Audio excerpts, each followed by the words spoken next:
Hey everyone, and welcome to the latest episode of Hot Take, ASU+GSV edition.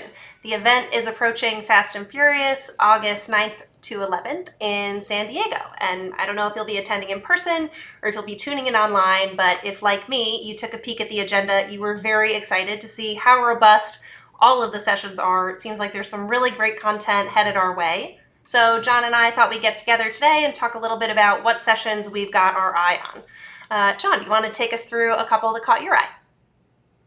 Yeah, sure. I'll give some high level, breakdown, and we'll talk about three different categories. And I'll take the first one, which is really kind of where we're focused from a macro standpoint. Top of the list: transformation of higher education, right? And I think there are three sessions that intrigue me in that area. First one. Transformative partnerships in higher ed. It's going to be an exciting panel on Tuesday. Starts at 10:55. In particular, really interested to see Paul Pastoric, who's the president of University of Arizona's Global Campus, and Gregory Fowler, who is the president of Maryland's Global Campus, and how they're taking on what clearly has been a change in their space and a lean into online and virtual education.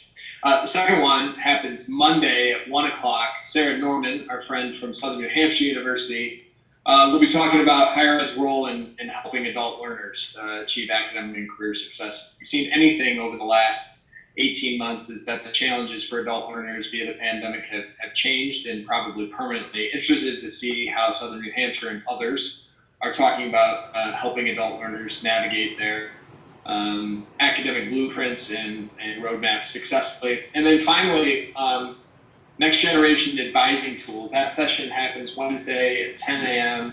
Sarah Burns from BCG will be one of the featured speakers there. I think it's high time that academic advising tools got better. We take reams and reams of data that we know about students going through certain programs and where some of those pitfalls might exist. And if we can shore those up, which I think technology should help us do, it certainly will improve attrition rates and speed to better student outcomes in achieving their goals. So interested in that one in particular.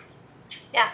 You talked about some of the challenges facing adult learners, but I think if there's anything, COVID-19 really shone a bright light on the problems facing and creating inequity in the education space. So I'm planning on tuning into a bunch of sessions in this area. We really want to know how the future student pipeline is changing. We know the demographic of students is changing. So I'm really tuning in to hear how schools plan on changing to accommodate this future student. Two sessions caught my eye here, both a doubleheader, powerful on Wednesday. The first is led by Dwayne Pinder from the McKinsey Institute for Black Economic Mobility. This session is called How Higher Education Can Accelerate Equity. And it's going to talk a lot about how higher education institutions made a lot of promises throughout COVID-19 to help close that education gap. So it's a panel. They're going to be talking about the progress against those promises, and then also talk about what else might need to be done in order to truly close this gap going forward. And then the second session right afterwards, so we'll have to click over or scramble between those meeting rooms, is led by Jeffrey Young over at EdSurge. And this one's all about developed and emerging markets and how they're planning on removing geographical barriers to the access to quality education. So I'm really excited to hear what's going on outside of the US. Again, we talked about that changing face of the future student, and I think it's important to keep an eye on what's taking place outside of this country. And then the second section of sessions that I'm really excited about is all about alternative pathways and upskilling. So how are today's learners connecting education to industry, perhaps not through a traditional four-year degree? Or how it is today's employment industry creating a world of lifelong learning. So a couple of sessions caught my eye here. The first one, Tuesday, 2 p.m., led by David Blake at GSV. This one is the fourth school system, if you will, the title Employers Becoming Educators. And it's going to cover how employers are helping their employees either get their GED for the first time or help them take short courses, certificates to really upskill their tool belt and take that next step in their career.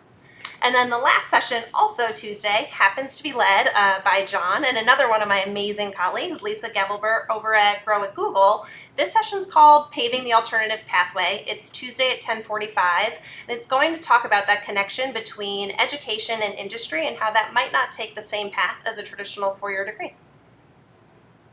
I will be there, but I will just say I'm definitely the frame to the picture in that discussion. I always learn something from Lisa. She's doing some really breakthrough things. We'll hear about her She really search, is. but the interesting one about that session, I think, that Lisa will bring to this is it cuts across all three of these themes that Alex and I have been talking about. I think you'll hear from Lisa on how certs may start integrating into higher ed and the benefits of partnering there. How certs like this can certainly help with education access and speeding the gap or shoring the gap that Alex alluded to. And then there's certs, right? So they're short courses by definition. So where's the future of that? Where's the future of corporate America's participation in that?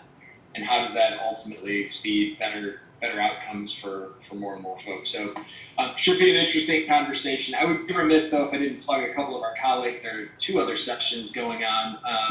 One with our friends at BCG, an alternative pathways session between Aaron Moran and our very own Abby Frost. They're going to be talking about how the student ROI equation has changed and the particular focus on short courses, certificates, and how universities must adjust to that going forward and what they can do about it, things they can investigate and pursue.